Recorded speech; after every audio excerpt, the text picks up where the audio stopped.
नमस्कार दोस्तों, हमारे यूट्यूब चैनल में आपका स्वागत है। आज हम आपको एक सुंदर सा सोहर गीत सुनाएंगे।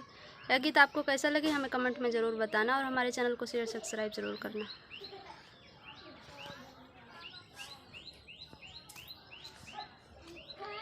बहरे से आवेली जेठानी देवरानी से या रज कर देवरानी से या रज कर हो बहिनी तोहर या चल भला सोहई देखत निकल गई हो बहिनी तोहर या चर भला चमकई देखत निकल गई हो।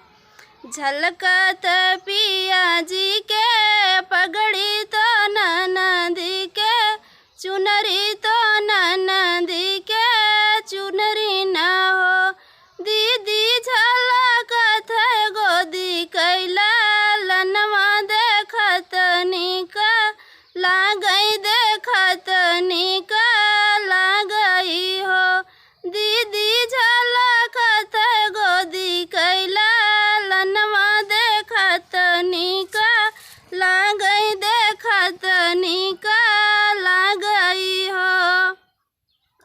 कहाँ पाऊ पिया जी के पगड़ी तो ननदी के चुनरी तो ननदी के चुनरी न हो बहिनी कहाँ पाऊ गोदी कैला लनवा देखत निकल गई देखत निकल गई हो बहिनी कहाँ पाऊ गोदी कैला लनवा देखत निकल गई देखत निकल गई हो। ससुरु जे दिहाले पागड़िया तो सासु चू नरिया तो सासु चू नरिया न हो दीदी पिया वज देहाले लनवा देखत निकल गई देखत निकल गई हो दीदी पिया वज देहाले लनवा देखत निकल गई देखत निकल गई हो।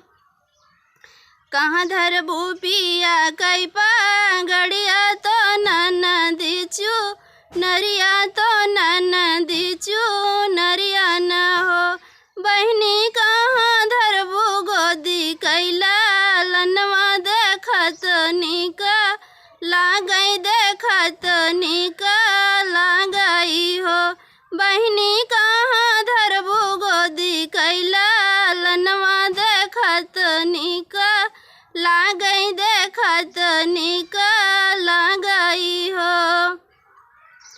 पिया जी के सिर पे पागड़िया तो ननदी चू नरिया तो ननदी चू नरिया न हो दीदी आंगन में खेली हैं लनवा देखत निकल गई देखत निकल गई हो दीदी आंगन में खेली हैं लनवा देखत निकल गई देखत निकल गई हो।